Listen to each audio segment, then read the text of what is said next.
Welcome back to the Holographic universe. This is Part 5, the last of a 5-part workshop series designed to examine how quantum physics and recent scientific experiments are radically changing our understanding of life, our reality, and our spirituality. We ended Part 4 of this workshop series by taking a look at how life apparently works in this model of the holographic universe. Let's review that briefly. First, your infinite I creates you as a player to represent it in the human game. Second, your infinite I, and not you, decides on an experience it wants you, the player, to have, and writes the script for that experience by choosing the specific wave frequencies in the field that will create this holographic 3D total immersion movie. Third, your infinite I downloads the wave frequencies for this script to your brain, along with everything you as the player will need to have this experience, including the money and the support from other players as appropriate. We'll talk all about that in a few minutes. Fourth, if there are other players involved in your experience, their infinite I's download to their brains their own individual scripts and their parts to play in your movie that have been written or approved by your own infinite I. Fifth, each player has its own unique and individual experience as everyone acts out this movie, reading their scripts. Each player has total free will to react and respond to its own unique experience in any way it wants, and no reaction or response by any player is wrong or better than any other reaction or response. Wait a minute. Let's stop here. If you remember, Bashar said in Part 3 of this workshop series that our job as players, what he called personality constructs, is to perceive the experiences our infinite I, what he called the higher self, creates for us. It might surprise you to know, as personality constructs, as physical minds, you do not conceive of any ideas. What do I mean? The personality does not conceive of concepts. It perceives concepts. It does not conceive them. Here are the 3 levels.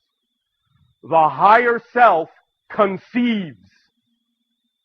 The physical brain receives. The personality mind perceives.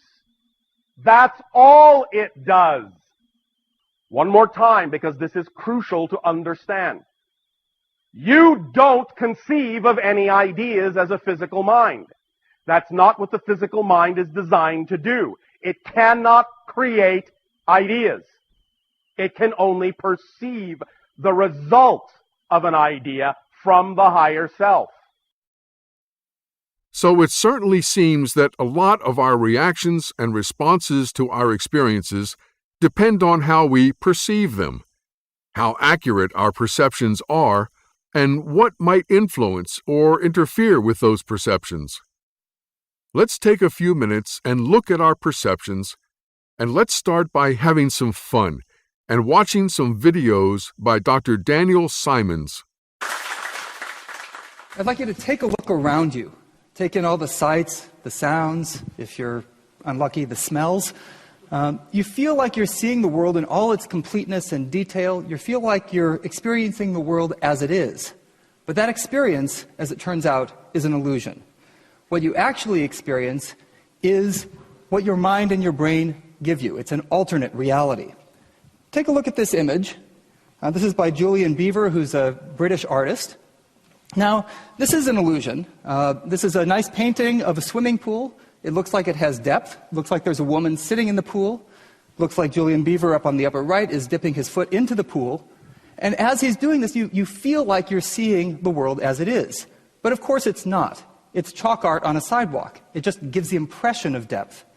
And this is a double illusion, because as you're looking at this, you feel like, okay, yeah, I'm seeing a painting of chalk art on a sidewalk. But what you're actually seeing is a really weird view of a chalk painting on a sidewalk. You're seeing a chalk painting on a sidewalk from the one view that gives you the impression of depth, that gives you the impression that you're looking at a swimming pool. And from any other perspective, it looks much more like this. It's really substantially distorted. The key is that we feel that we're seeing it as it is, but we're actually not.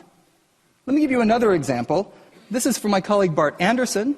What you see here are two sets of chess pieces. The ones on the top look dark, the ones on the bottom look light. I'm sorry, the ones on the top look light, the ones on the bottom look dark. And you can't help but see them that way, even though that's not at all what you're actually seeing. Here's what you're actually seeing. I'm just removing the background. And when I remove the background, you can see that both sets of pieces are the same kind of mottled gray, and every piece on the top is exactly the same as the one directly below it. Now that you know that, of course, you'll be able to see them as they are when I show you the same image again, right? Nope. Once you go back to the background, you can't help but see it as it isn't. Your visual system is giving you the impression that you're seeing light pieces and dark pieces when you're actually seeing the same thing in both cases. What's happening here is that your visual system is taking into account not just the brightness of those individual pieces, but the brightness of the surfaces immediately around those pieces. And it takes that into account in a way that's actually really useful for us most of the time. It gives us the ability to see a piece of paper with black ink on it, the same inside in a dark room and outside in a really bright light. But it's not giving us the world exactly as it is. It's using a bag of tricks. It's using a set of shortcuts to give us the world as we need it. Now, what makes visual illusions like this so cool? There are two reasons. One is that it's surprising, but that's not terribly satisfying. The more interesting reason is that it's giving us the impression that we're seeing the world as it is, and it's violating that impression. It's breaking our intuition. It's forcing us to confront the fact that we aren't seeing the world as it actually is. Let me give you another example of this. This is from Bill Geisler and Jeffrey Perry. Now, this is a nice picture of flowers, pleasant for today. I'm going to show you a bee, and I want you to follow that bee around this image with your eyes. So track the bee as it moves through the image. Okay, so it's just going to kind of wander around the image here, and you're able to follow it just fine. And eventually it's going to end up back where it started. And we're back. Okay, now I want to show you exactly the same sequence, except this time, instead of tracking that bee with your eyes, I want you to maintain your focus, maintain your gaze right on the bright yellow flower. And notice what happens to that flower as the bee gets farther and farther away. It gets blurrier and blurrier. That's exactly the same sequence. You're seeing exactly the same thing you did the first time, except that this time you probably noticed that it's getting blurry, whereas the first time you didn't notice that anything was changing about the image at all. Well, why is that? The reason is that you're actually only taking in detail from a tiny, tiny subset of your visual world at any instant. In fact, you're taking in detail from a subset about the size of that bee. Right? You're taking in, if you stick your arm out and put your thumb up, you're taking in high-resolution information only from the information about the width of your thumb. Beyond that, it becomes progressively blurrier, but we don't notice this at all. Why not? Well, we move our eyes 3 or 4 times a second when we're looking at the world. We don't realize we're doing that. And everywhere we look at that instant, we're seeing everything in detail. If something's in our periphery and it's potentially interesting, we look over there and we see it in detail. So we get the impression, the false impression, that we're seeing everything in detail. Let's take a look at this issue. We assume that everyone is seeing the world exactly as it is. And this has profound implications for how we think about the world around us. Despite differences in our knowledge and our beliefs and our expectations, we feel like we're seeing the same thing as everybody else. I've used visual illusions as a way of illustrating how we don't see the world exactly as it is, but these sorts of illusions are not just limited to our visual system. They're not just limited to our visual system, they also affect the way we think, the way we remember, the way we reason. We think we see more than we do. We think we see all of the detail around us. We don't. But we also think we remember more than we do and that we know more than we do. And these illusions lead to a really substantial problem. They lead us to think that everybody is seeing the same thing that we are, when in reality, two people looking at exactly the same world could be taking in different information at the same time. Now, what does that mean? It means that any time you have to communicate, any time you're trying to be a trainer or a CEO or a leader, or you're trying to lecture or teach, you have to take into account the fact that your knowledge and your experiences and what you see are going to be different from those of the people in your audience. All of advertising depends on exactly that principle. You have to know what your audience is going to see in the advertisement. Now, the problem is that we all share one thing. Even though we don't necessarily see the world the same, we all share one thing. We share this illusion that we see the world the same as everybody else. And only by testing your knowledge and testing what you're actually seeing, just like you do with a visual illusion, do you realize that you're not actually seeing the world as everybody else is. And in fact, we don't all see the same thing. Only by testing your knowledge can you see the world as it actually is. Here are some important quotes from that video. The key is that we feel we are seeing the world as it is, but we're actually not. Our perception is not giving us the world exactly as it is. It's using a bag of tricks. It's using a set of shortcuts to give us the world as we need it. We assume that everyone is seeing the world exactly as it is, and this has profound implications for how we think about the world around us. Despite differences in our knowledge and our beliefs and expectations, we feel like we're seeing the same thing as everybody else. And in fact, we don't all see the same thing.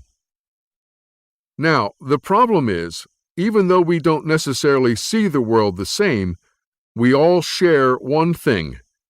We share this illusion that we see the world the same as everybody else. I use visual illusions as a way of illustrating that we don't see the world exactly as it is.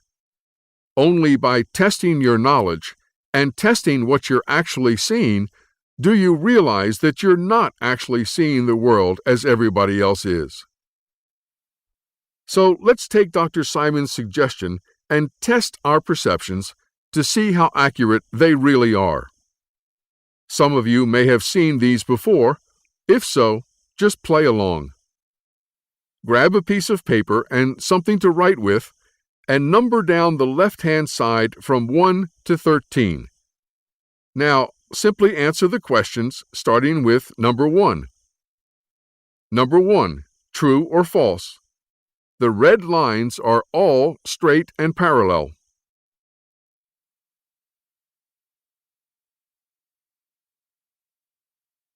Number 2, true or false? The green column is the largest of the 3 columns.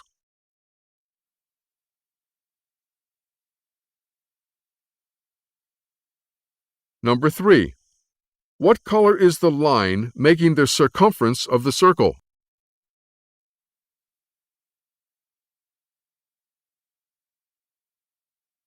Number 4. True or false? The red lines are all straight and parallel.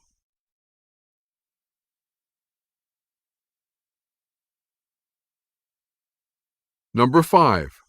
How many different colors do you see in this picture?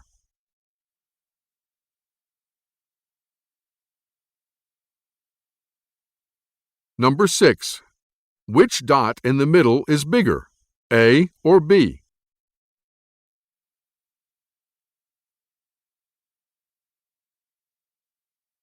Number 7. True or false? Every line in this picture is straight and parallel.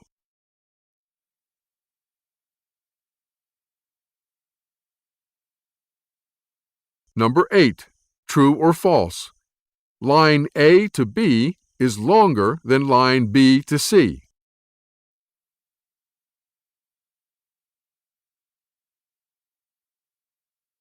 Number 9.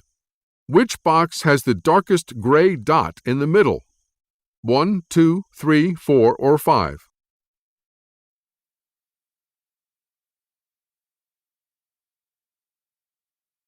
Number 10. True or false?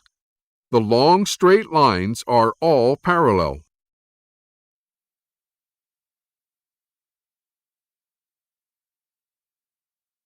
Number 11. True or false? The straight vertical line in A is longer than the straight vertical line in B.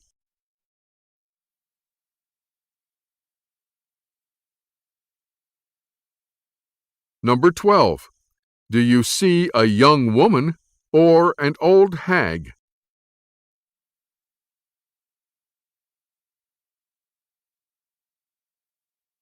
Number 13. Are you looking at the front or the back of this woman?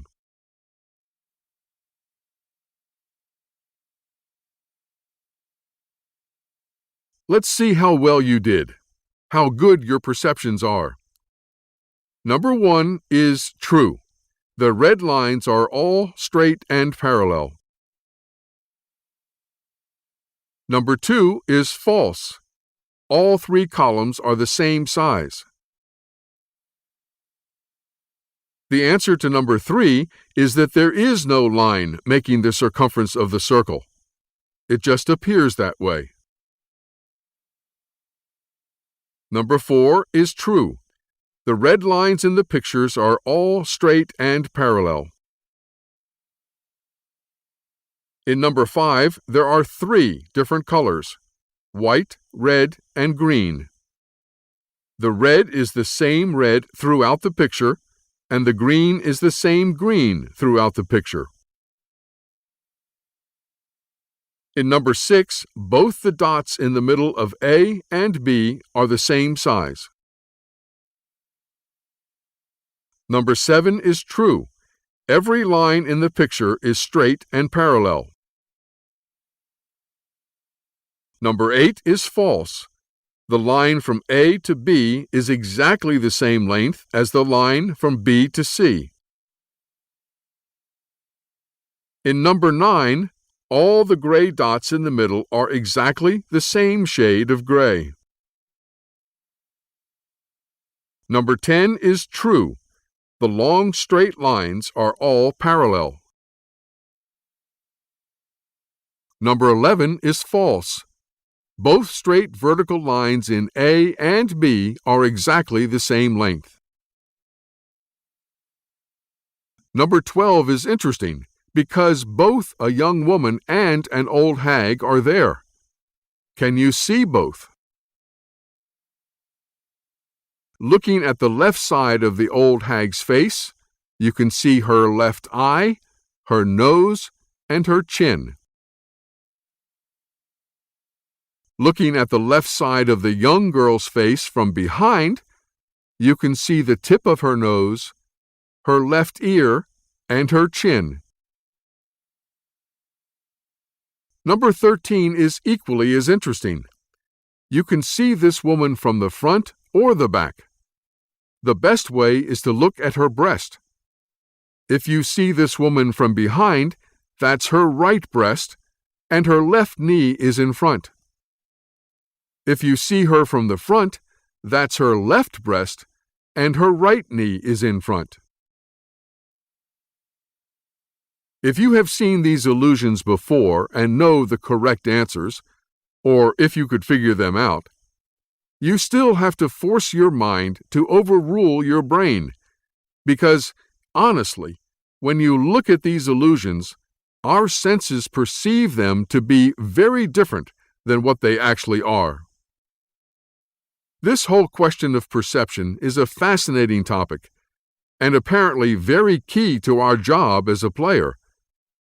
So we're going to watch 2 more videos with Dan Simons, who is a prominent experimental psychologist, cognitive scientist, and professor in the Department of Psychology and the Beckman Institute at the University of Illinois. Simons is most well known for his work on change blindness and inattentional blindness, 2 surprising examples of how people can be unaware of information right in front of their eyes. This next video is his most famous and will test what you're actually seeing. The monkey business illusion. count how many times the players wearing white pass the ball.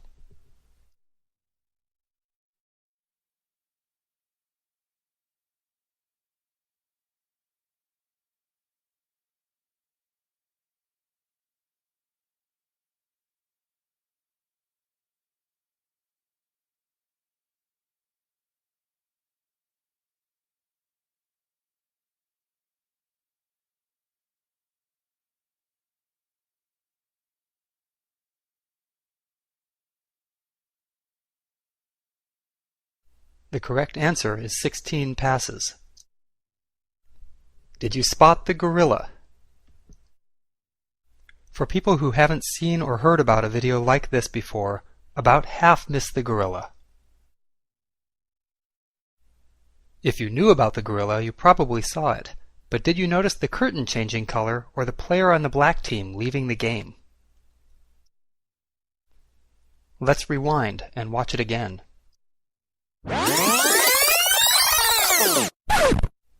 Here comes the gorilla, and there goes a player, and the curtain is changing from red to gold.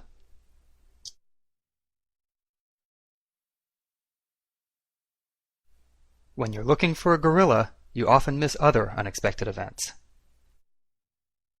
And that's the monkey business illusion. Now watch Dr. Simons as he talks about this invisible gorilla video. I'm Dan Simons. I'm a professor in the psychology department at the University of Illinois, and I also have an appointment at the Beckman Institute for Advanced Science and Technology. My research here focuses on visual cognition, what we see, what we don't see, how much of our visual world we're aware of, how much we remember from one moment to the next. One of my best-known studies was done with my collaborator Chris Chabris some years ago, and it was based on some much earlier work by our colleague Dick Neisser. And what we had was a video in which people were passing basketballs. So 3 people were wearing white shirts and they were passing a ball, and your task when you were watching the video was just to count how many times those 3 players passed the ball. We also had 3 players wearing black shirts passing their own ball, and you were supposed to ignore their passes. So as you're doing this task, after about 30 seconds, say, we'd have a person wearing a full-body gorilla suit walk into the middle of the scene, stop in the center, turn and face the camera, thump its chest, and then walk off the other side a total of about 9 seconds later. And what we find is that about half the people who do this simply don't notice the gorilla. When Dan asked me to be a part of this experiment, I thought, no way, people are totally going to see me. I'm a 400-pound gorilla. We'll ask them afterwards, how many passes did you count, which they generally get pretty close to right. We then ask them, did you notice anything unusual? Did you notice anything other than the players? Did you notice anything walk through the scene? And they'll say no. So we ask them, did you notice a gorilla? And the response is typically, a what? So then the Simons guy says, we can show you and not everyone's going to see you? Yeah, right. How can people not see me? I'm huge. I'm ferocious. I'm a 400-pound gorilla. What was he thinking? And we rewind the tape and show it to them again, and the reaction is typically, I missed that? It's shocking that you could possibly miss something as obvious as a gorilla. Of course, the people who noticed the gorilla are shocked that anybody could possibly have missed it, because it's right there in front of you. I walk in there, I walk in the middle, all these kids are running around throwing this ball around, I stand there, I thump my chest. Not once, not twice, 3 times I thump my chest. That's scary, man. What else are people gonna look at? I'm big, I'm a gorilla, and they don't see me. What's up with that? This is the intuition we have, that if something important or distinctive or unusual, like a person in a gorilla suit, walks into our field of view, we'll automatically notice it. The reality is that only about half the people do. About 90% think they will. People are just so focused on counting those passes that they don't notice me. I'm not trying to be subtle here. Even more remarkable, my colleague Daniel Memmert used the gorilla video in a study in which he had people wearing an eye tracker. And what that does is tells you exactly where they're looking as they're watching this video and counting the passes by the team wearing white. And what he found was that the people who missed the gorilla looked at it for up to a second. So they looked right at it, but still didn't see it. Looking isn't the same as seeing. We have to focus attention on something in order to become aware of it. How do you think it makes me feel? I'm trying to be intimidating. It makes me feel inadequate. The most consistent question we get is, are there some people who consistently notice the gorilla and other people who don't? So are there noticers and missers among us? And The reality seems to be no, that it's largely just a matter of a flip of the coin. We know when we've noticed something unexpected, but we're not aware of the times when we've missed something unexpected. The failure to notice people in gorilla suits is really a natural byproduct of something that we do quite well and that's very important to us, which is focusing our attention. We need to be able to filter out the distractions from our world and not let them interfere with our ability to do the task we're trying to do. The key is that when you're focusing your attention on one aspect of your world, you don't have an unlimited amount of attention to devote to other things. And we only see those things that we focus our attention on. The problem is that on occasion we filter something that we might want to notice, and we don't realize that we're doing that. That sort of mismatch between what we see and what we think we see is a really profound one that has all sorts of consequences for our daily lives. Okay, I admit it. I didn't see me either. Dr. Simons said that we only see those things that we focus our attention on, and that sort of mismatch between what we see and what we think we see is a really profound one that has all sorts of consequences for our daily lives. But this doesn't apply only to gorillas, obviously. If we as players are focused on what we don't have in life that we think we want or need, we could easily not see or fully enjoy and appreciate all the things right in front of us. If we focus on the fear of losing our wallet from our pocket as the roller coaster goes upside down, we could miss out on all the fun and excitement of the ride. If we focus on trying to visualize and manifest and attract what we think we want in a mate, we could miss the one right in front of us who doesn't meet those beliefs, but could actually be the one. If we focus on trying to avoid the dangers of taking risks, we could miss the most exciting opportunities of our lives. If we focus on our fear of dying, we could miss living. You get the point. Dan Simons is a lot of fun, but I want to get back to the question, which is, if our job as players, according to Bashar, is to perceive the experiences our infinite eye creates for us, and if we don't always seem to be doing a very complete job of that, according to Dan Simons, are there other factors involved, more than just our focus, that are influencing and affecting our perceptions, making us see the world as we need it rather than as it actually is? It's time to introduce you to Dr. Bruce Lipton. Dr. Lipton began his scientific career as a cell biologist. He received his PhD from the University of Virginia before joining the Department of Anatomy at the University of Wisconsin's School of Medicine in 1973. In 1982, Dr. Lipton began examining the principles of quantum physics and how they might be integrated into his understanding of the cell's information processing systems.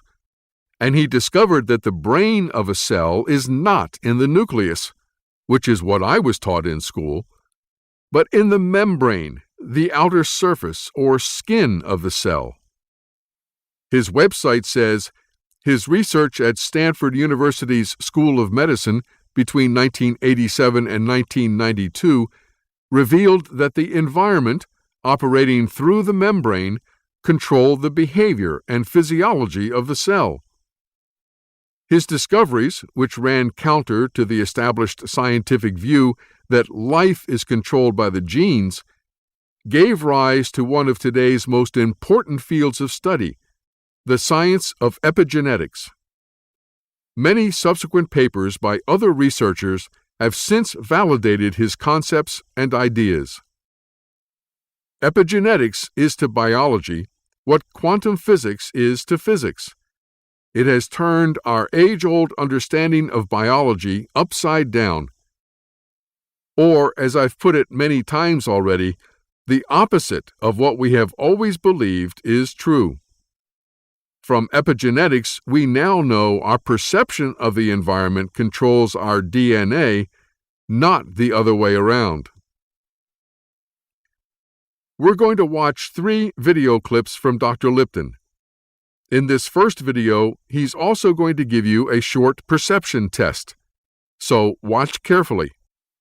So there are 3 conclusions because I don't have enough time to talk about one, but I will list them. Okay, conclusion 1, perception, how you see life, the switch, controls behavior because that's protein. Perception controls which genes are being read and how they're being read. And the one I didn't have time for right now is the third one. Perception can rewrite the genetic code.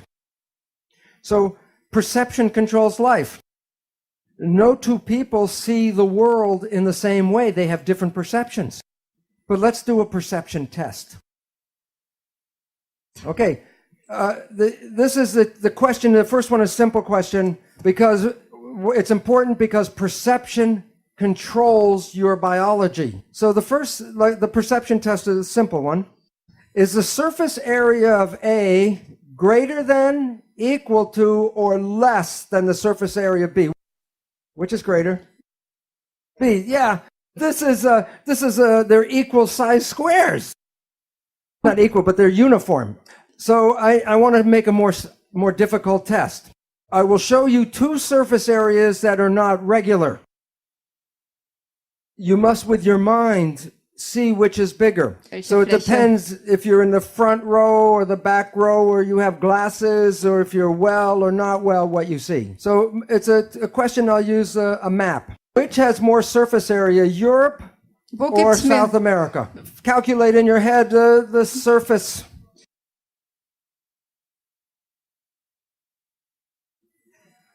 The answer is South America. South America is 2 times larger than Europe. Twice as large. You could see that, right? The map is wrong. This is the Mercator map. It was made by Germans. Where did they put Germany? Deutschland is in the dead center. Isn't the equator the dead center? This map is wrong. You want to see the correct map? It's called the Peters projection map. Which is larger, South America or Europe? The point is that you learn perceptions.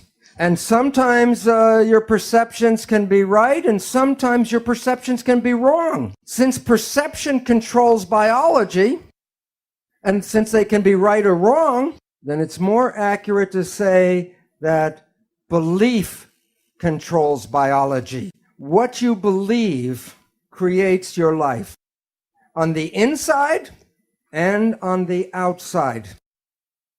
If there was one thought I would pick out of that video to remember, it's this. Perception controls life. Sometimes your perceptions can be right, and sometimes your perceptions can be wrong.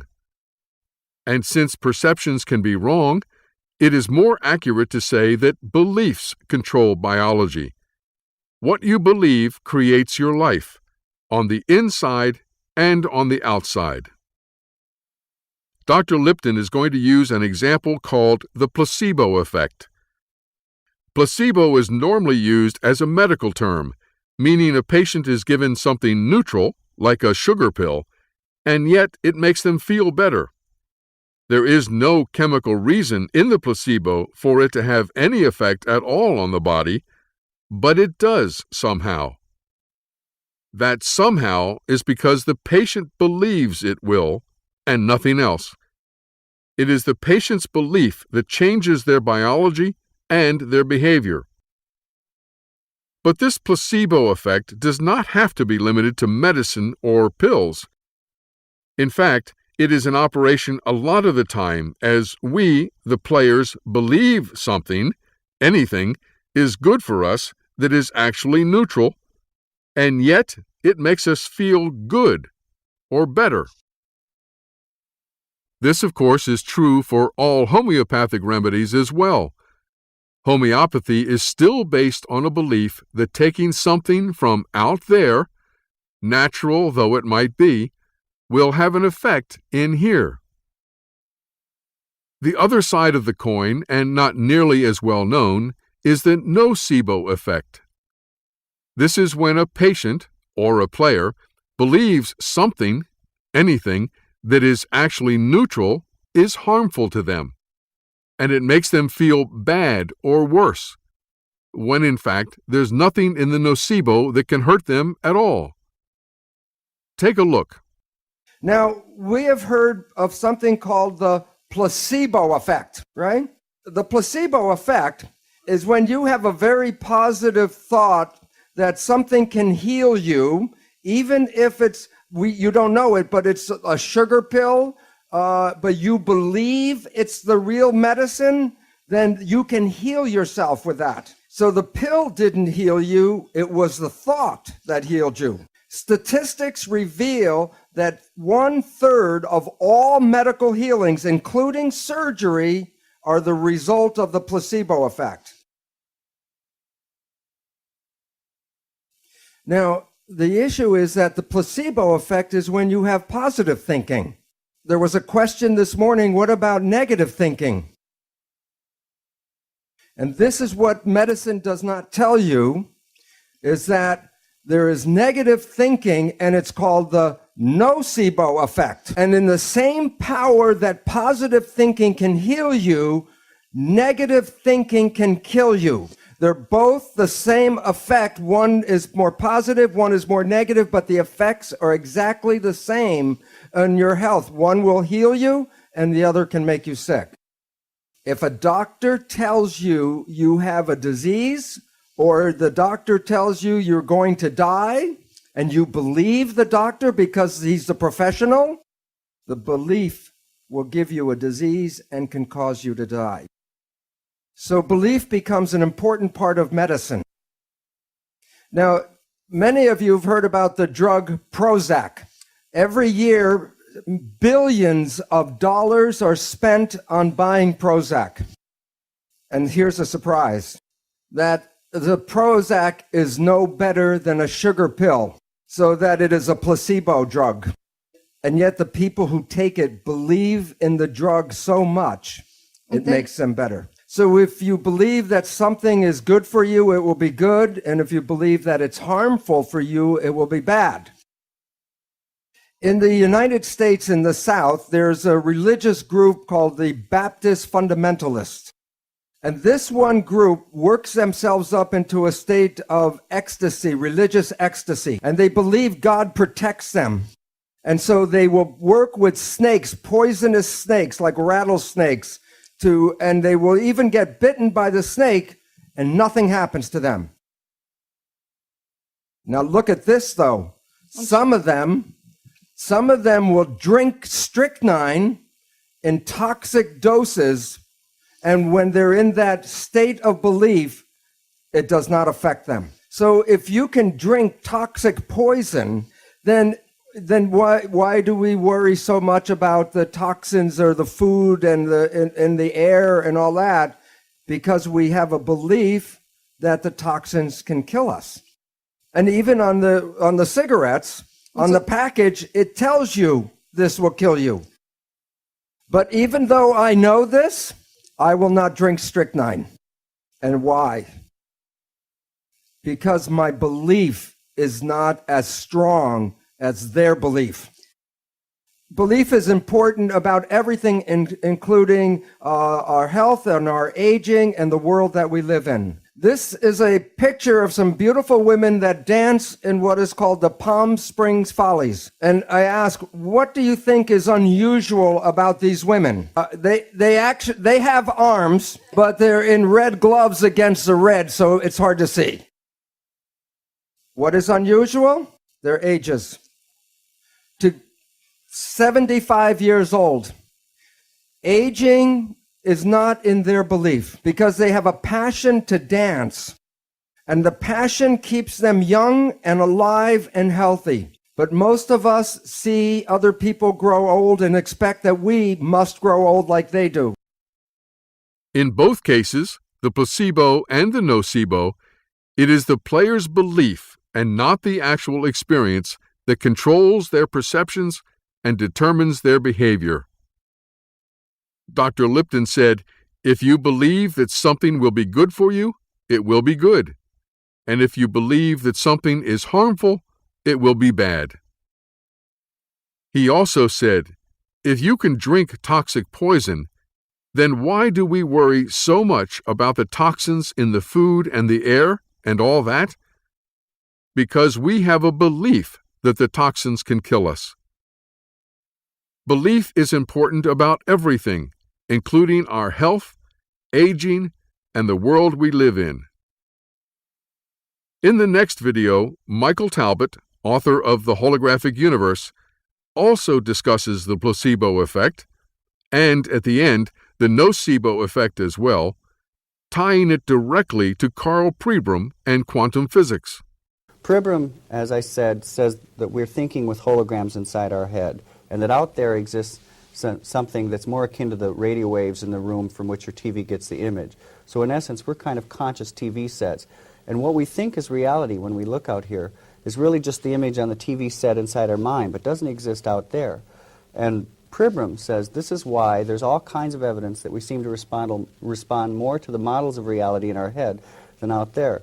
In the holographic universe, I give an example of a psychologist who did a study where he took soldiers and marched them all the same distance, but he told some they marched, like he'd marched them all 30 miles or 20 miles, but told some they marched 10, some they marched 20, some they marched 30. But they all marched the same distance. At the end, he took physiological readings and discovered that physiologically they responded not to the actual mileage that they had marched, but to what they had been told, the model of reality that they assumed they had, the reality in their heads. And in medicine, people have used this application of the holographic idea that we respond to the model of reality to say this may be why we respond more to the placebos, to fake drugs. There's a very famous example of a fellow who had lymphatic cancer, tumors the size of oranges all throughout his body. His doctor basically thought he had about 3 days left to live. The fellow heard about a new drug called Crebiozin and said, "You've got to give this to me." And the doctor said, "Well, frankly, I don't think you have long to live, and this drug takes several weeks to take effect." The man implored him, and the doctor gave in sort of as an act of pity. He gave the man Crebiozin, and 3 days later, the man's tumors melted, as the doctor put it, like snowballs in a hot stove, completely gone out of his body, faster than the strongest radiation treatment could have melted them away. The man is up and around, walking around his hospital room, resumes his normal life, seems to be completely cancer-free. Several months down the line, he reads an article saying Crebiozin isn't that effective. Boom, boom, boom, all his tumors come back. He's back in the hospital. The doctor starts to realize that maybe it wasn't the drug that cured the man, but the man's belief. So he lies to the man and he says, "Those articles are wrong. Crebiozin is effective, and in fact, I've got an even more potent version of it." He injects just salt water into the man's veins. Again, the man's tumors melt away. He resumes his normal life. Unfortunately, many months down the line, he reads final studies on Crebiozin saying it's completely ineffective. Boom, boom, boom, his tumors come back and he dies. But the bottom line is somehow this man had the ability to access some deep level of healing himself. It wasn't the drug, because salt water worked just as well as this alleged drug. And so again, here's an instance where he responded to the model of reality in his head, this deep belief that this drug would heal him, even though he wasn't even receiving the drug at a certain point in his treatment. And his body responded in kind. And that, to me, is the most exciting aspect of the holographic idea. And there are countless examples of it. There's a study of a new chemotherapy in England where they took a group of cancer patients. Half the patients they gave the drug, half the patients they gave a placebo, a fake. No one knew who was receiving the real drug or not. They told all the patients, this is a very toxic drug, may cause you to lose your hair. 30% of the people receiving just the fake lost their hair. And when I first heard this, I immediately thought, oh my gosh, about every donut that I'd ever eaten in my life, and thought, oh, this is really bad for me. That I may be responding to the model of reality more than the nutritional aspects of the donut. There was a book and a popular British TV diet show in the last decade called You Are What You Eat. Once again, a catchy slogan, but not true. You are what you believe about what you eat. Not so catchy, but a lot more accurate. But getting back to Dr. Bruce Lipton, in the next video, he uses the analogy of a camera, taking snapshots of the physical world our brain has projected out there. But, he says, our beliefs act like filters on that camera, filtering out certain frequencies and changing the picture that comes in. The video you are about to watch is very poor quality, and the sound actually goes out of sync in places. It was one of the early workshops Dr. Lipton gave and not professionally produced. But still, the information is so important that I ask you to put up with that and listen carefully anyway. Here's the point. We adjust our genes to fit the environment that we think we live in. And I say we think we live in because perception may be right and perception may be wrong. And therefore, perception is belief. And if this is true, do you understand what this means? It's belief that changes your genes. It's your perception that changes your genes. It's not an accident. And so this chart out of Science, which is about Cairns' work about genetic changing, I marked this one with an asterisk because when this article came out, this box was called Genes of DNA Metabolism. There's now a new name for that. They're called genetic engineering genes. What this means is this. We have now found out that in every one of your cells, you have genes whose function it is to rewrite the other genes when necessary. So you are all equipped with an ability to adapt and change your genes as you respond to the environment. So all of a sudden it says this. The environment, watch where the arrow goes, the environmental signals activate genetic engineering genes. They can change your own genes and change your genotype. But this one, organisms' perception of the environment separate from the environment. Why? Because perception and environment may be two different things. I might say, I live in a toxic, hostile environment. But that might be my belief. I might be in a very supportive environment. So it says, my perception may differ from the reality of the environment. But nonetheless, what does perception do? Follow the blue arrow.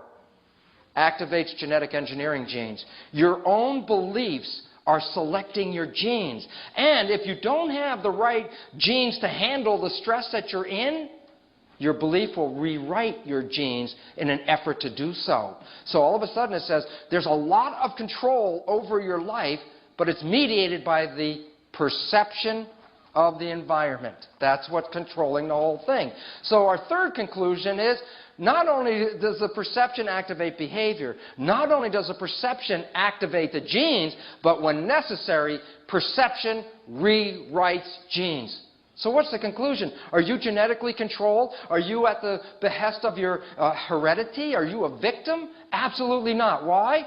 Because by adjusting your perception, you can adjust your behavior. By adjusting your perception, you can select different genes in your function. By adjusting your perception, you can rewrite your genes. Now, I wouldn't want you to rewrite your genes because 95% of us got here with very appropriate genes to survive and have a great life.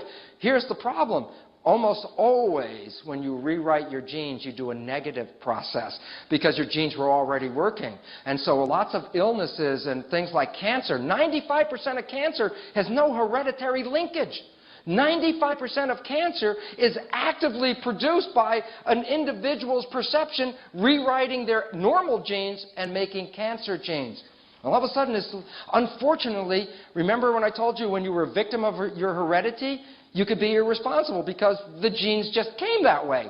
If you understand what I'm talking about, then all of a sudden you say, oh my goodness, then how I see things, how I believe things are going on become important. The answer is, well, if you think your behavior or the selection of your genes or the rewriting of your genes is important, then the answer is yes. Because all of these are connected to belief. Because perception in humans is related to belief. So you have the ability to change anything in your body. Unfortunately, if you got here healthy and you change it, that usually means you're making it less effective as a living organism. So the bottom line is this. The perception of the environment, your nervous system, sees the environment and interprets it. So here's the real environment. Here are the cells. Interestingly enough, if I would take dystrophic patients and take muscle cells out of their body, in many cases, when I took the cells out of the body and put it into a good environment, the cells grew beautifully and grew healthy and well. But when they were in the body, they didn't. Why? Because somewhere between the environment and the cell, the perception got involved with it. So our beliefs are altering our biology at every moment, at every time. So in conclusion, let me wrap it up and show you this. Here's the point. The body is like a camera for the following reason. Whatever the environmental signal is, it's picked up by the lens, so the camera sees something. The lens picks it up and translates it into the film, where you make a complementary copy, so that the camera always makes a complement of what is found in the environment. Well, the truth is, in biology, it's the same thing. The cell is like a camera. Whatever is in the environment, the membrane is like a lens. It picks up the image and sends that image to the nucleus where the database is. And that's where the stored images are. And the interesting aspect about it is this: the cell will make a physical structure to complement the environment. So that's, if you're a diagnostician and you're looking at somebody's health, their physical expression is a reflection of the environment that they're in, because they're making that mimic. So the bottom line is this: when you open your eyes, is this the image you see? The reason why: if you open your eyes and live in this stressful situation, what are you going to do to your physiology? Adrenaline, fight or flight, shut down growth, shut down the immune system, and be less intelligent. But you could easily look at the world and see a much better, healthier picture. For example, Maxfield Parrish's ecstasy. When you see this picture, so the question is, I could see this world and see this, and what do you think I'm going to be in, growth or protection? Growth. So the bottom line is, how I see it is adjusting who I am. Well, the interesting part about that is as follows: the perception interfaces between the environment and your biology. But your perception is belief.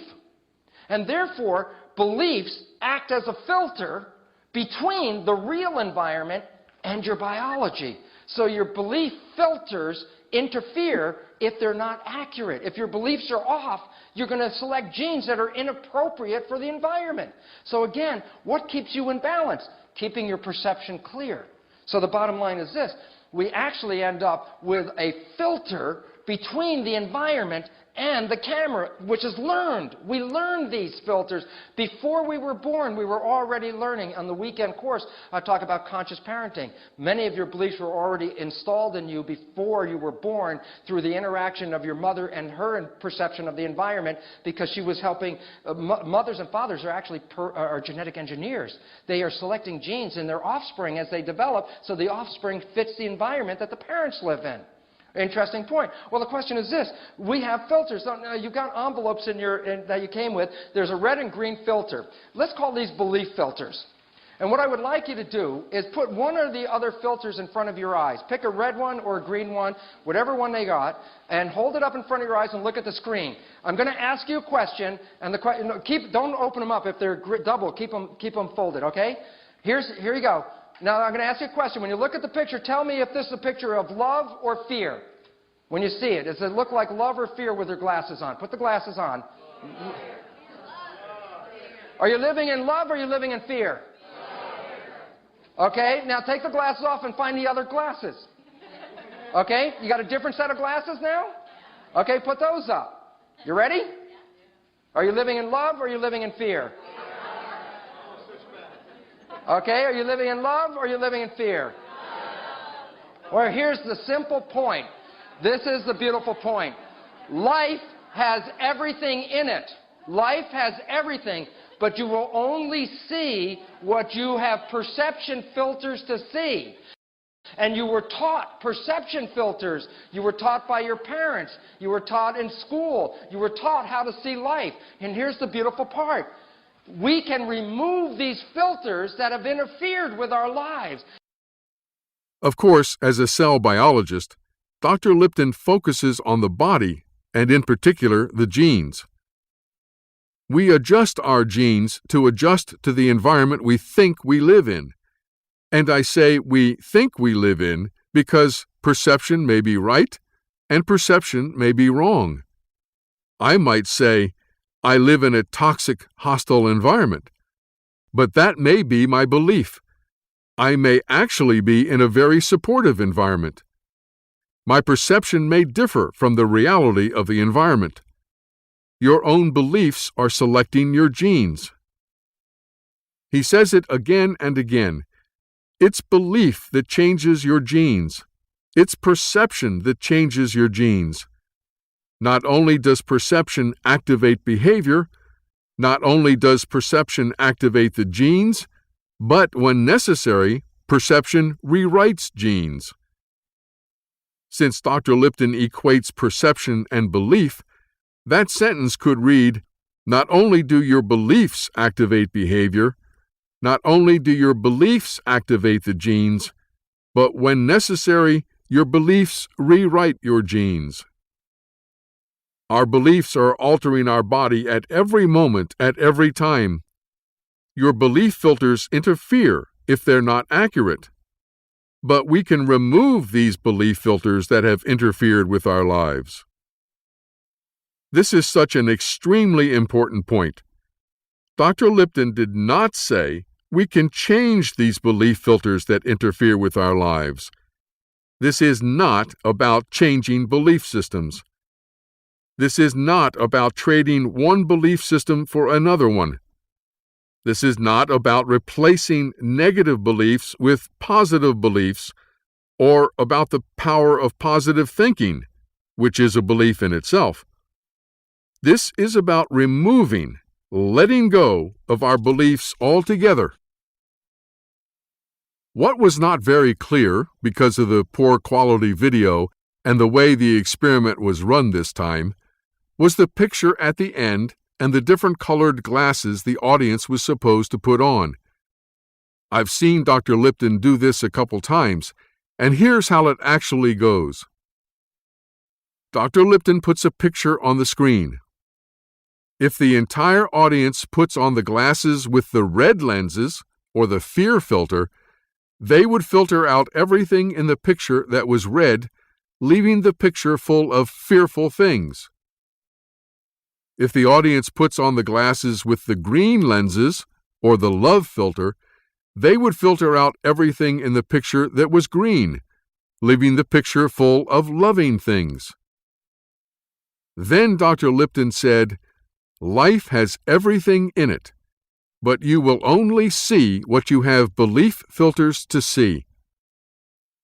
That's how belief filters work. They determine what we see, how we perceive things in our holographic 3D total immersion movie. So, are you ready for the heresy? Unless you can love war and violence for the perfection they are, as much as you love a beautiful sunset, or inspiring music, or the touch of a woman's skin, that love becomes conditional, not unconditional, and acts just like another belief filter, as it was in Dr. Lipton's experiment. And if you try to see the world only through a love filter, you will miss everything else your infinite eye has created for you there.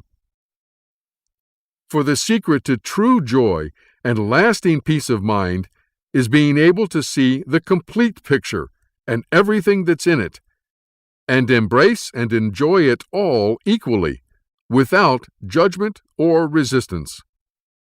And there's no reason you can't do that when you understand that your own infinite eye is creating it all for you, as a gift to you, down to the smallest detail. So what I want to do now is take a very specific example we all encounter every day of our lives and see how these belief filters apply. And that example is money. In the U.S., if I go around and ask people what they believe about money, I get a lot of different answers. See if any of them might be something you believe as well. I have to earn money. I have to work for money. I can't afford even my basic needs. There's a limited supply of money available to me. Every time I spend money, the supply of money decreases. Nothing I really want is free. If I want more money, I have to work harder, or smarter, or deliver more value. I've got to have a plan to make money, invest it wisely, and build wealth over time. If I have money, I have to protect it, or I could lose it. I have to be responsible with my money. I must be fully, totally, and truly committed to making money. There's never enough money. There's something dirty about money and those who have a lot of it. Money is the root of all evil.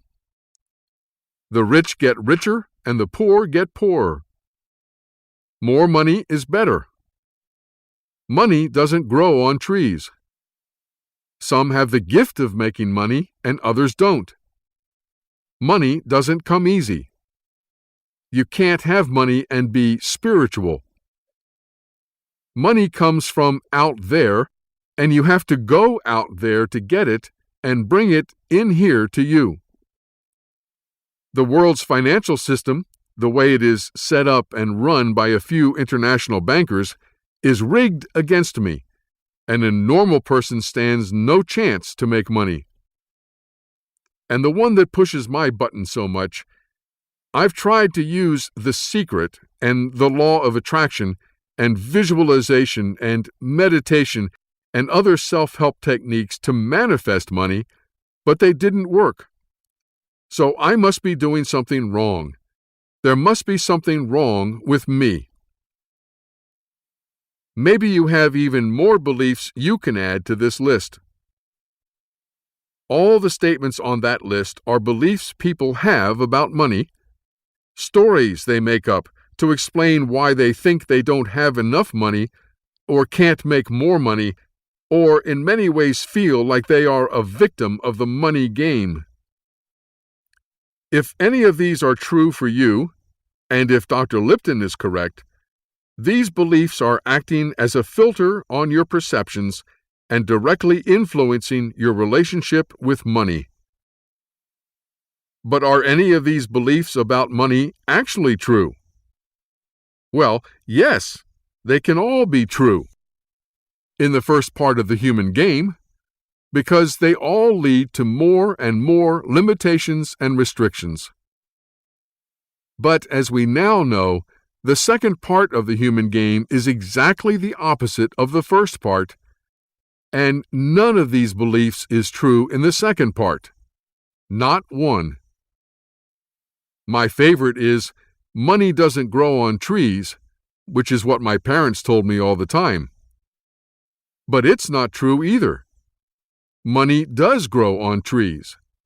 Money is made of paper, which is made from trees. It's amazing what beliefs we are taught, as Bruce Lipton said, and then carry with us the rest of our lives, never questioning whether they are true or not. The truth is, you don't have to work for or earn money. There is an unlimited supply of money available. Whenever you spend money, the supply of money does not decrease. There is always enough money for any experience your infinite I wants you to have. More money is not necessarily better. Money does come easy. You can have money and be spiritual. Money doesn't come from out there.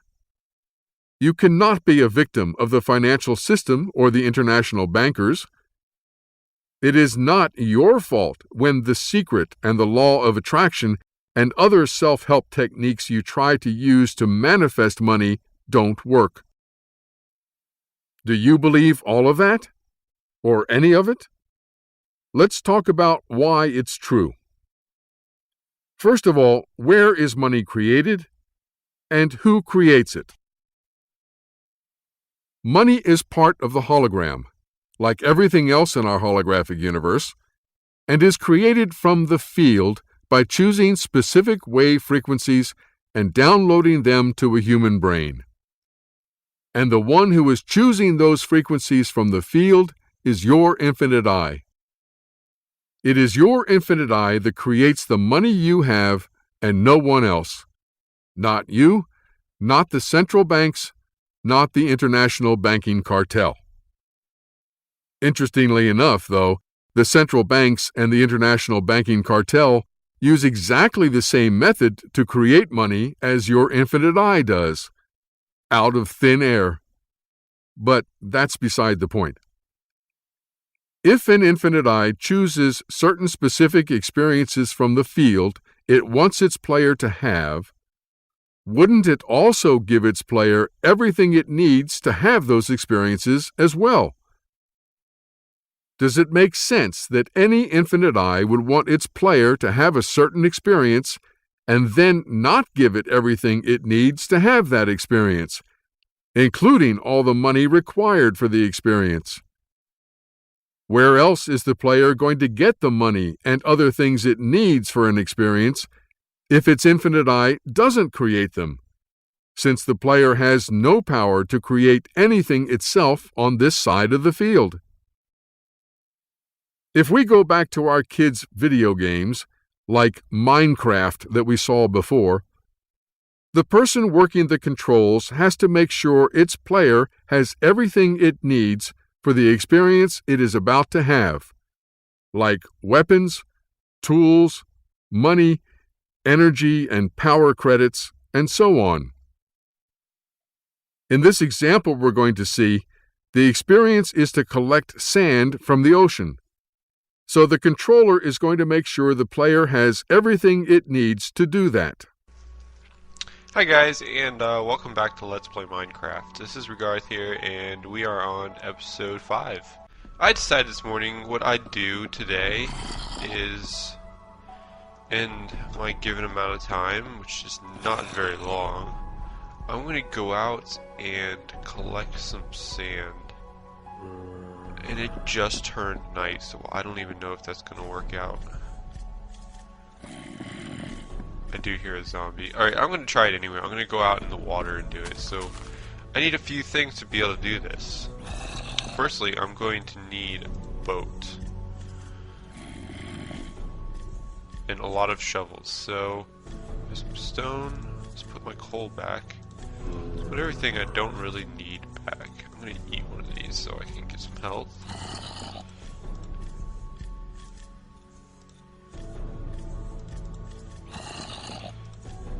Okay.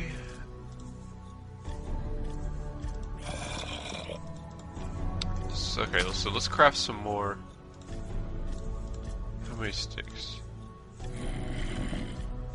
Let's say 4 more shovels will do the job.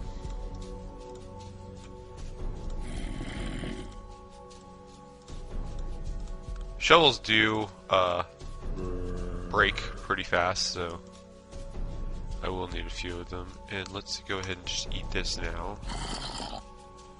And make a pair of boots so that I have a little bit more armor. And you can see my armor gauge went up down there in the corner. And what else do I need? Is that it? I have my spades, I have my sword, I have this. Oh yes, I need a boat. There we go. Alright, I'm ready to go. In exactly the same way, if your infinite eye wants you to have an experience, it's going to have to provide you with everything you need for that experience, including the money. Can't you just picture an infinite eye at the field, shuffling things in and out of the infinite inventory, choosing the frequencies for what you need? On the other hand, if you want to have an experience that your infinite eye decides it doesn't want for you at that time, it won't provide what you need, especially the money, no matter how hard you pray or visualize or try to manifest it. But let's say your infinite eye has decided on an experience for you and wants to get the money to you that you need. How does it do that? This is where your beliefs come in. All the beliefs a player has about money have one major effect.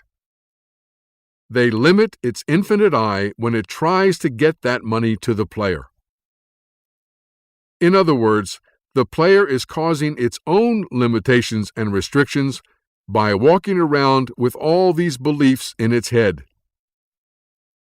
What are the 3 basic ways most players today think they can get money?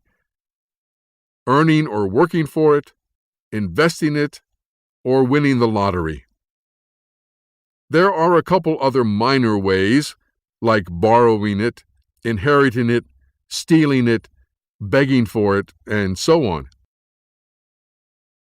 But if you have the belief that you basically have to earn or work for all the money you receive, Your infinite eye's options are very limited in getting the money to you that you need for an experience. Let go of that belief, and you make its job a lot easier.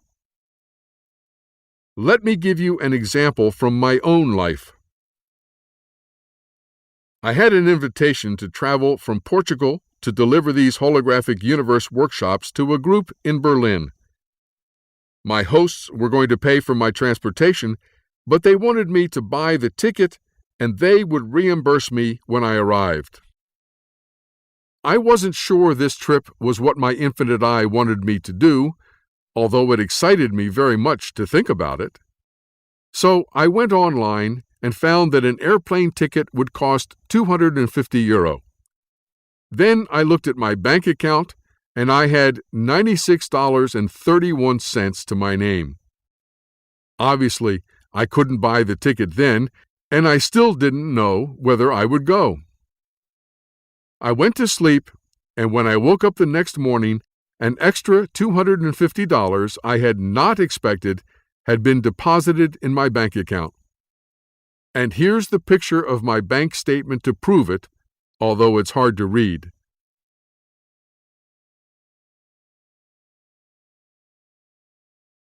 I took this screenshot of my bank account because I figured no one would believe me if they couldn't see the evidence. I will admit that $250 is not exactly the same as €250, but still, I now had enough money to buy the ticket and confirmation that my infinite eye wanted me to make the trip. The point is that I did absolutely nothing to earn or work for that $250. I did nothing to try to make it happen. I did nothing at all. I went to sleep. The money just appeared in my bank account overnight because I no longer had the belief that it couldn't. That has happened time and time again as I have applied this model in my life.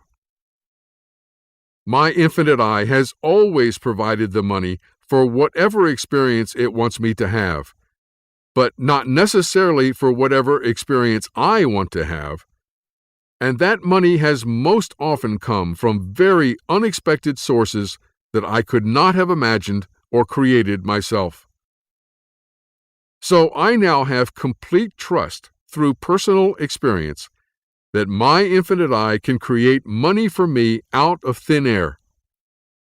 But I'm not yet at the point where I can just hold out my hand and have money appear, like Sai Baba did with vibhuti and jewelry. That would still freak me out. Yet I know it's possible if I could let go of my fears about that as well.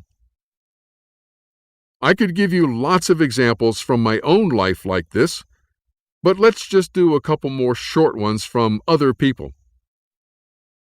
A friend of mine and his friend were in Monte Carlo, and they suddenly had a very exciting idea to go to the casino. My friend had just been to the cash machine and gotten 3 €100 notes, and he and his friend knew that was all he had in his wallet. But they found out it was a €500 minimum to gamble, so they decided to pool their money and see if they had enough. My friend took out his wallet and counted one and then a second €100 note. But the third one was a €500 note. My friend and his friend looked at each other in amazement. Both of them knew my friend only had what he had just withdrawn, 3 €100 notes. So they believed this wasn't possible. And right before their eyes, the €500 note changed back into a €100 note. A woman owed her bank $10,000 for a loan she had taken out. She got a bank statement saying her balance was 0. She immediately called the bank and told them they had made a mistake. They agreed, and the balance she owed was restored to $10,000. Another woman had a $30,000 mortgage on her house. She also received a statement from the bank that her balance was zero. She expressed great appreciation to her infinite I and went on about her business. And if you have a moral or ethical problem with that, I would point out that that's a belief system as well, which you might want to consider letting go of. If you were in a virtual reality machine and you watched your bank balance go from $100 to $100,000 in 10 seconds, would you protest and say, "But I didn't earn or work for that money"? Would you call the bank and tell them they made a mistake? Of course not, because you know it's a virtual reality, and the money's not real. It's just created out of thin air by a computer program. Well, guess what? Now we know the holographic universe is a virtual reality, and money is created out of thin air by our infinite eyes. And it might be wise to start letting go of our old beliefs that make it harder to get that money to us. Am I suggesting that you don't need to do anything in order to have money? That you don't have to earn or work for it, for example? Yes, that's exactly what I'm suggesting. About all a player needs to do in order to receive money from its infinite I is get its beliefs out of the way about how that money can come to it. That was the one good thing about The Secret. It allowed people to let go of the belief that a BMW could never just show up in their driveway. But I do want to add that if you feel truly excited about doing something that brings you total joy to do, that might also mean some money would come your way, then by all means do it. Follow that excitement, and maybe there will be money coming to you as a result, and maybe not. Just don't do anything or try to make something happen for the money. Do it for the pure excitement and fun and joy. And remember, all the money you have ever received in your life came from your infinite I. There is no other possible source for it. All that's required for you to have money is for your infinite I to want you to have it and create it for you, and for you to be able to receive it without blocking it with your beliefs. That's it. This is the only radical thinking that you need to do. But it is so radical, it's so difficult, because our tendency is that the world is already out there, independent of my experience. It is not. Quantum physics has been so clear about it. I just had to play that one last time. Obviously, this does not just apply to money, but to everything we need as players to play the human game. Someplace to live, food to eat, and relationships with other people.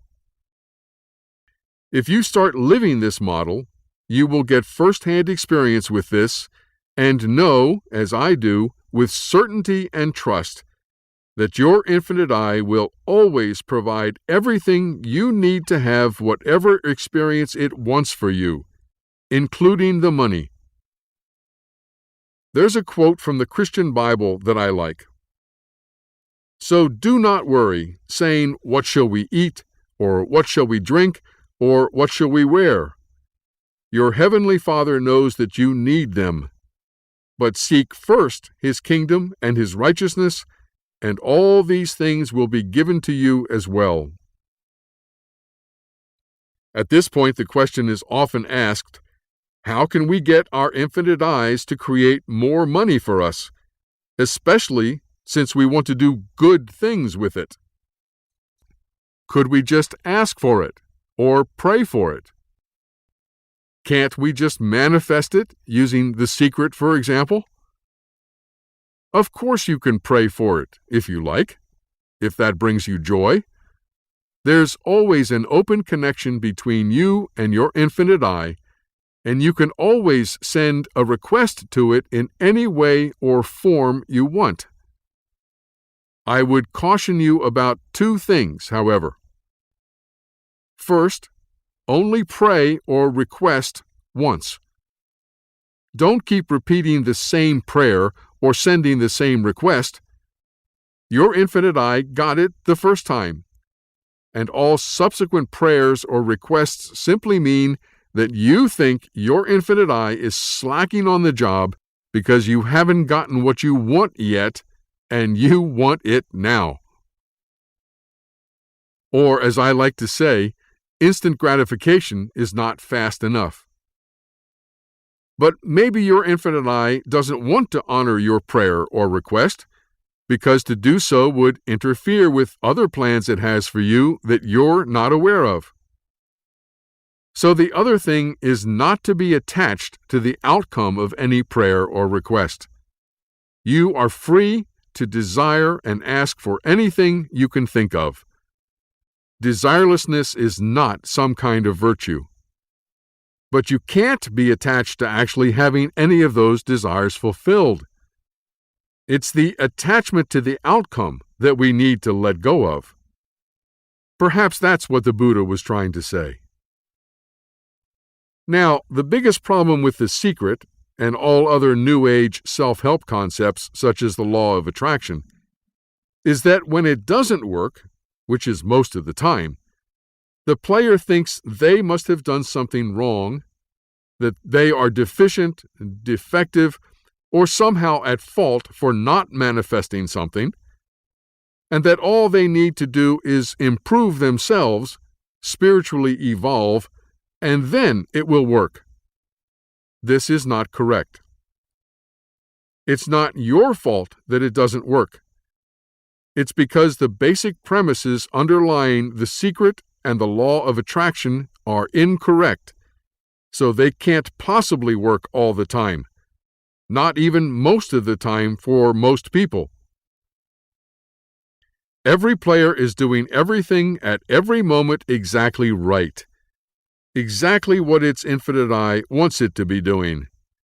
It is only the players who think they are less than perfect because they want things to be different than they are for some reason, and believe they should have the power to change things. But they don't have that power. Only the infinite I has the power to create or manifest anything. It's true that most players think they make money, and they have created all kinds of stories about how they make that money. By working, by selling something, by getting loans or gifts, by inheritance, by many different methods. But the truth is, according to these models, the infinite I is the one who creates the money for its player, but it can only send it to its player in ways that the player believes it can receive it. The infinite I needs no story to explain its creation of money. Only the player with its limiting beliefs and limited thinking needs a story to receive it. If we as players could let go of all these beliefs we have about money, could stop needing some story about how the money can come to us, it would take away all the limitations we put on receiving money and make the infinite I's job so much easier. So how do we do that? How do we let go of our limiting beliefs about money and about other things as well?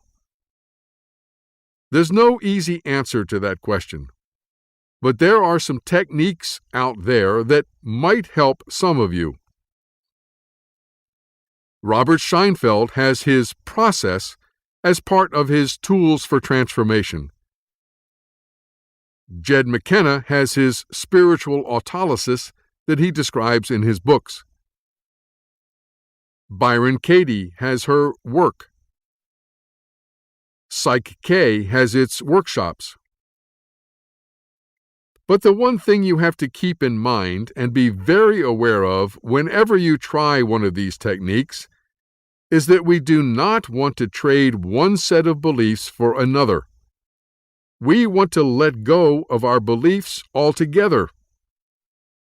And the problem is that many techniques focus on the beliefs themselves, and that will take you nowhere. Because underneath every belief you have is a judgment.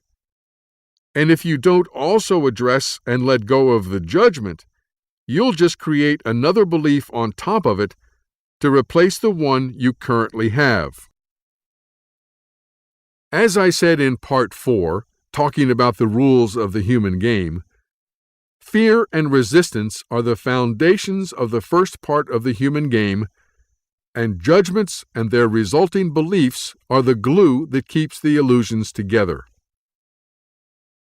A belief is simply the result of a judgment hiding in the corner of your mind, just like an opinion is the result of a belief you have adopted. Let me say it simply.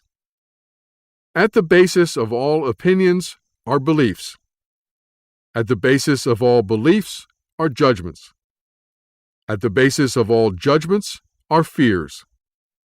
And at the basis of all fears is a layer of the ego defining who you are and trying its best to maintain its existence. A couple quick examples, true stories. My date turned to me at a party, pointing to a very nice-looking older woman on the dance floor who was dressed a little sexy, and said, "That woman's a tramp," which was her opinion. When I asked, "Why do you say that?" my date responded, "She should dance more appropriately for her age." That was her belief. Under that belief is a judgment. Perhaps something like, "It's wrong to be showing off your talents or your body." And under that judgment is a fear. Maybe, "I might lose my man to someone who looks and dances like that, and then I'd be alone for the rest of my life." And under that fear is a layer of the ego that whispers, "I'm better than her, and I don't have to show off to prove it." If my date let go of her belief that the woman should dance more appropriately for her age, but kept the judgment that it's wrong to be showing off your talents or your body, she could simply form a new belief about the way women talk, or walk, or dress, or the length of their hair, to replace the old one about dancing. I had a very good friend who had opinions, beliefs, and judgments about women who wore the color pink. Didn't want to have anything to do with them. He's single, by the way, based on some past experience he had, or maybe just his gut feeling. And he decided that his opinions, beliefs, and judgments were correct, and didn't want to think about letting go of them. And that's fine. But it wouldn't surprise me if his infinite eye sent him the perfect woman for him, dressed in pink, to give him another opportunity to think again. Another dear friend had the same kind of opinion, belief, and judgment about people who smoke. Fortunately, she let go of them when a man appeared in her hologram who smoked, and they've now been happily married for years. But this discussion is beyond the scope of these workshops. If you want to go further into this topic, I suggest you read my free ebook. Right now, I want to focus on the judgments we have that give rise to the beliefs we hold so that we can let go of them. And if there's one thing I hope you will take away from these 6 hours of workshops, more important perhaps than all the quantum physics stuff and the brain research and the models, it is that our judgments about our experiences, those arbitrary and arrogant, I might add, decisions about right and wrong, better and worse, good and bad, good and evil, are what cause all our pain and suffering. Because the problem is that as soon as we judge some experience to be bad or wrong, or worse than we want it to be, we begin resisting that experience. And if there's one law that seems to be at work in both parts of the human game, it's what you resist persists. In other words, my infinite I might be creating the same or similar experiences for me as long as I judge and resist them, which is an interesting new way to look at karma. And that includes war and violence, and all the other things many people are resisting and trying to get rid of in their lives and on this planet. Take an objective look at what's going on out there. As far as I can tell, there are more peace workers than ever before, and there's also more war and violence than ever before. What you resist persists. As long as we resist war and violence, they will continue, and maybe even increase. Buckminster Fuller said, "You never change things by fighting the existing reality. To change something, build a new model that makes the existing model obsolete." The way I would say it is, instead of judging and resisting what you see and trying to change it, follow your excitement and live something radically new. Or, as Mahatma Gandhi said, be the change you wish to see in the world. But if it is your excitement and total joy to step in front of a tank, do it. But do it because it excites you in the moment and brings you joy, not because you are judging war and violence to be wrong and trying to stop it. If you remember, in part 4 of these workshops, I talked about the human game having 2 parts. Many people are judging and resisting being in the first part, trying their best to get out and into the second part. But what you resist persists. As long as we judge and resist the first part of the human game, we're likely to stay there until we don't anymore. Ironically, it seems that you can't leave the first part of the human game until you no longer want to, until you no longer resist being there, until you totally embrace and accept the first part for exactly the perfection it is. But, I hear many people protesting, how can you call all the pain and suffering I see out there perfect? And now we're back full circle to the question of perception, how we perceive things, as Bashar would say it. In part 4, I said we do not have the power or ability to change anything we see in our holograms, and we can stop wasting our time and energy trying. But we do have the power to change how we perceive our holograms, and then change our reactions or responses to them by removing our judgment, belief, and opinion filters, as Dr. Lipton would say, allowing us to see the complete picture as it actually is.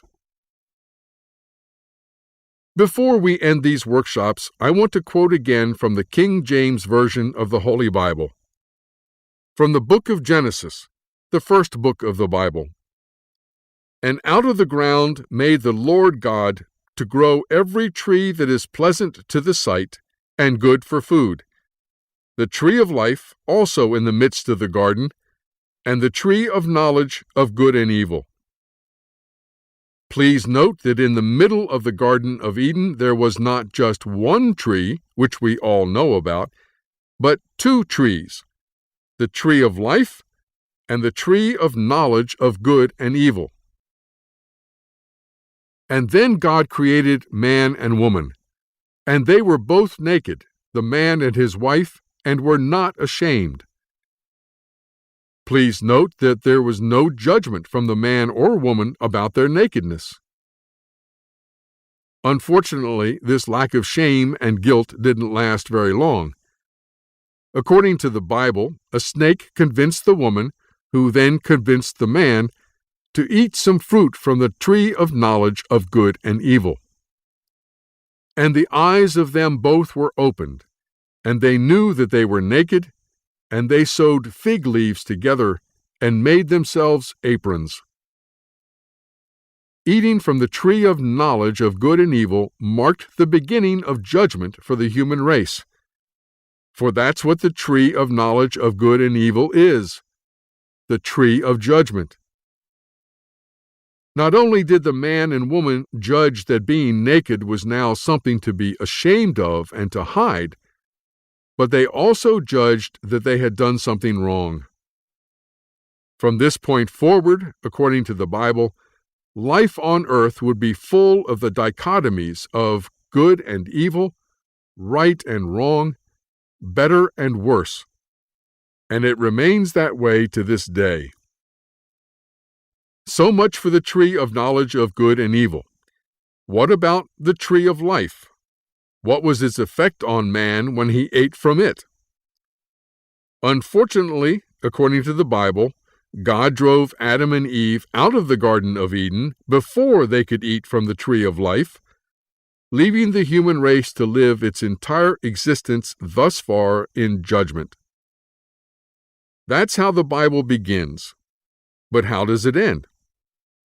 To him that overcometh will I give to eat of the tree of life, which is in the midst of the paradise of God, says the last book of the Bible, the book of Revelation. So someone is finally going to get to eat from the tree of life if they overcometh. But overcometh what? The answer clearly is judgment. Overcometh the tree of knowledge of good and evil. Overcometh judgment, and you can eat from the tree of life. Like a butterfly, I might add. To end this workshop series, I want you to watch Plato's Cave one more time. Imagine prisoners that have spent their entire lives chained deep inside a cave. They have been chained so that they cannot see behind themselves, and they are forced to stare endlessly at the cave wall in front of them. Behind them, a fire is burning, and between the prisoners and the fire is a raised walkway. Now imagine that each day a menagerie of objects crosses the walkway. Animals and people carrying their wares to market.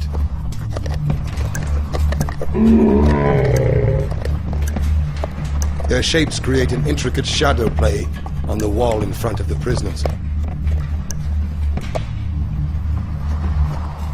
This is the only world that the prisoners have ever known. The shadows and the echoes of unseen objects. Now, imagine that a prisoner is released.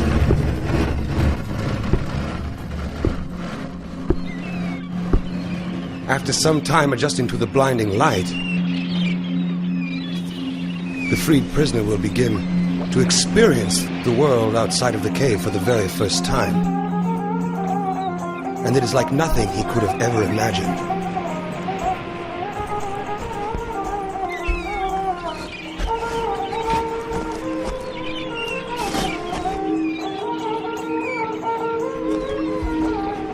With his new perception of the world, the man will of course want to return to his friends to share his incredible discoveries.